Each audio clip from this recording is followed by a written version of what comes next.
Hello, everybody. This is Dave Wallace coming to you from my home here in Wahiawa, Hawaii, sitting under our lychee tree with my friends back here. Okay, I enjoy coming out and filming here, and I'm quite sure you folks are enjoying the scenery. Okay, anyway, welcome to Monday Talk Story. Before I get into the talk story, there's some updates I want to let you folks know about.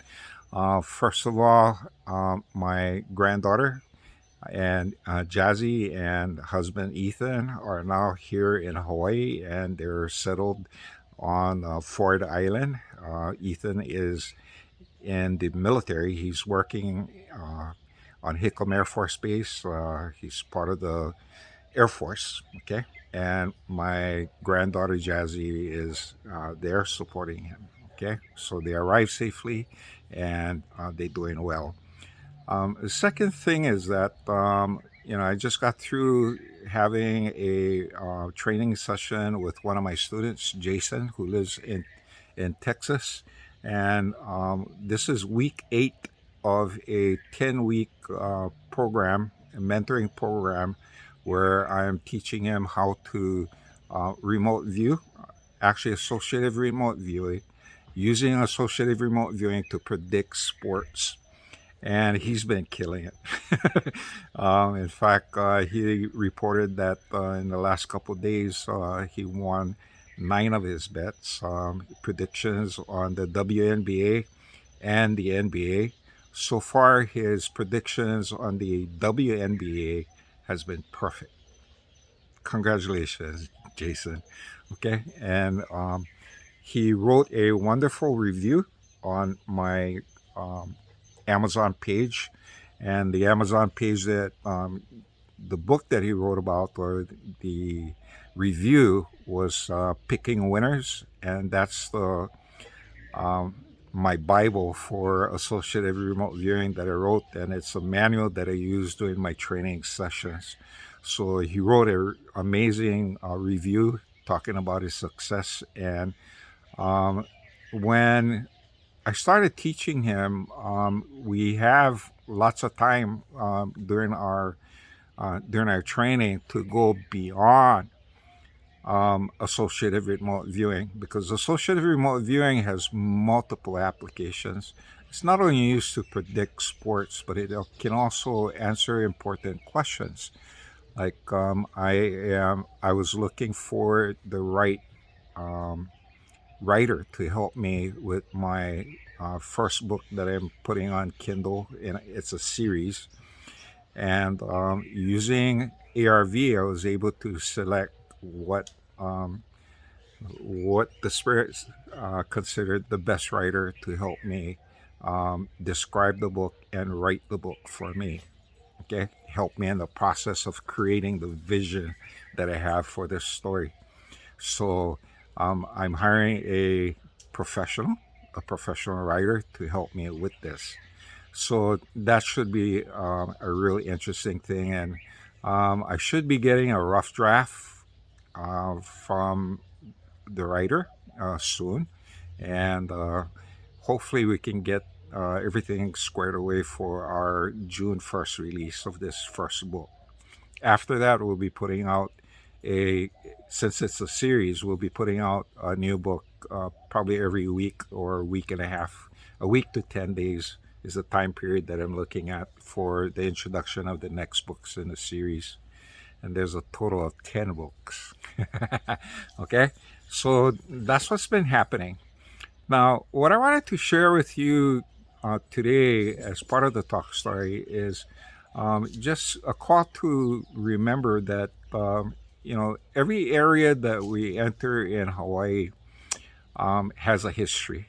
Okay, and this particular history that I'm sharing with you is the island most people call Ford Island, but the proper name for this island is Moku Ume Ume, and it was a game. Ume Ume is a game, and basically you put an object under kappa, and somebody guesses, and the person that guesses it get to pick a partner in a circle. And this is a game that couples who were having a difficult time, uh, bearing children, they would gather on the island, play the game, and you know, that's they could choose a partner in the circle that doesn't have to be their spouse. The object of the game was to get a female pregnant. Okay, so that's what one of the things that was happening on the island and how the island got its name.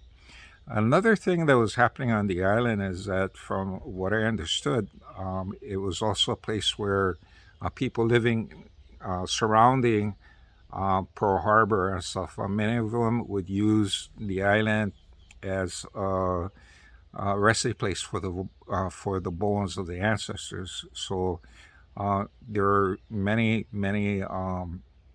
EV that was taken to the island, and when the military took over it, um, a lot of the clearing and stuff was done very unceremoniously.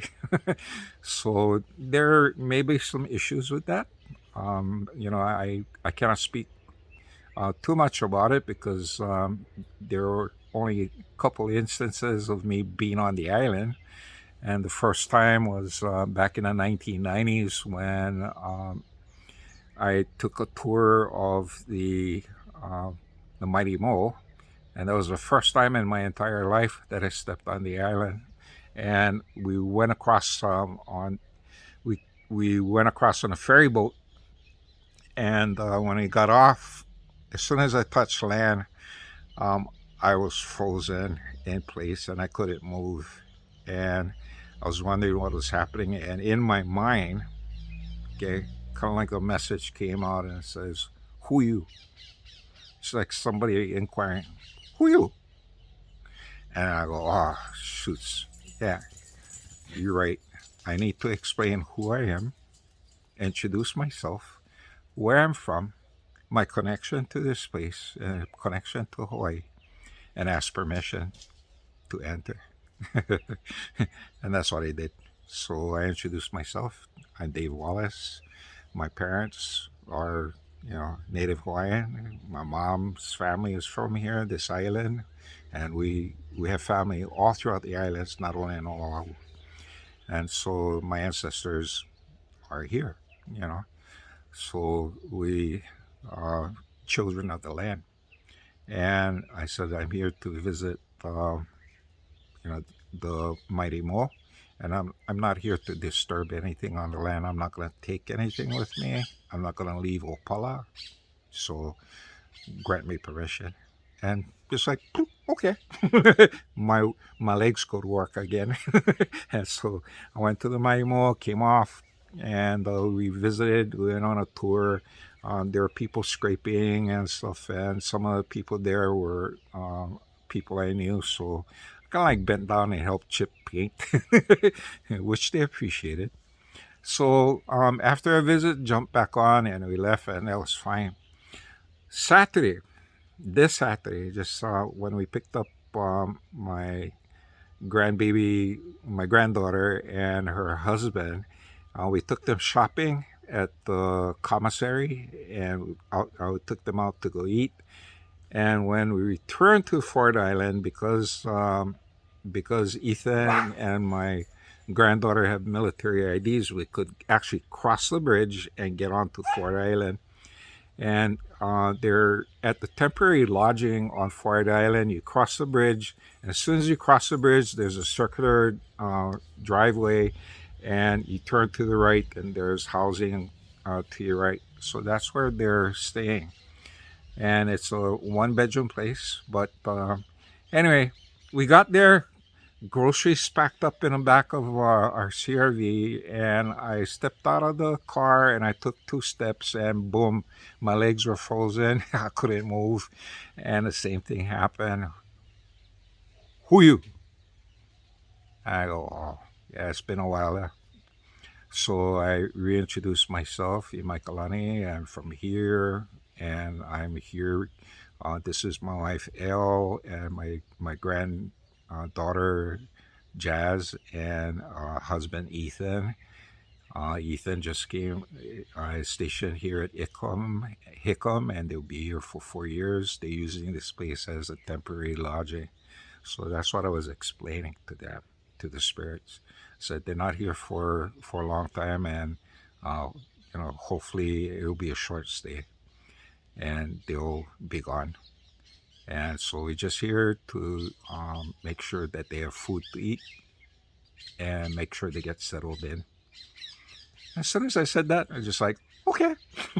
Well, feet working again, and I help carry the bags. So all of these things and stuff, take a few seconds just to stop, explain, and ask permission, and oh, you're fine.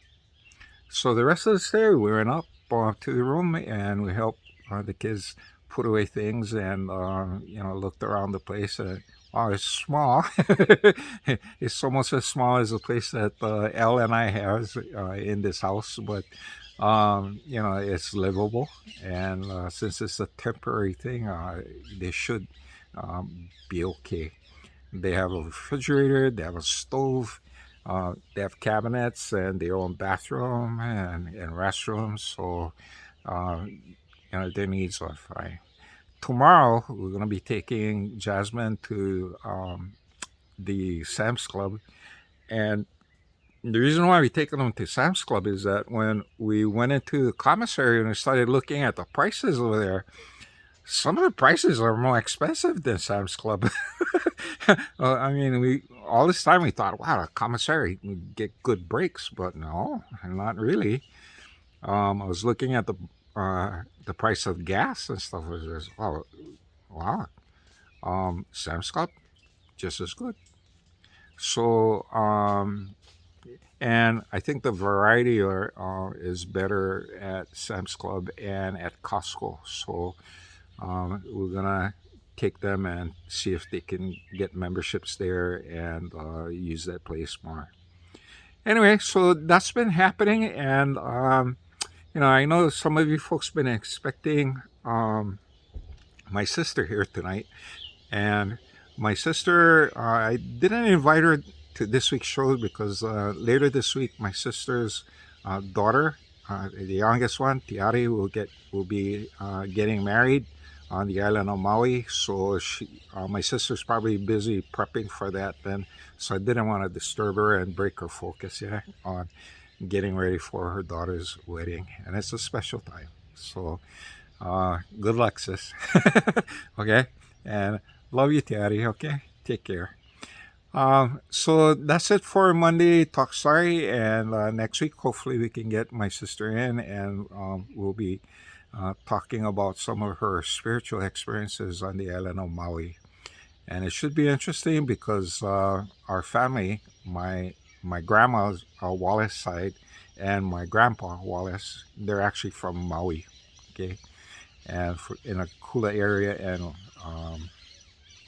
Waikapu.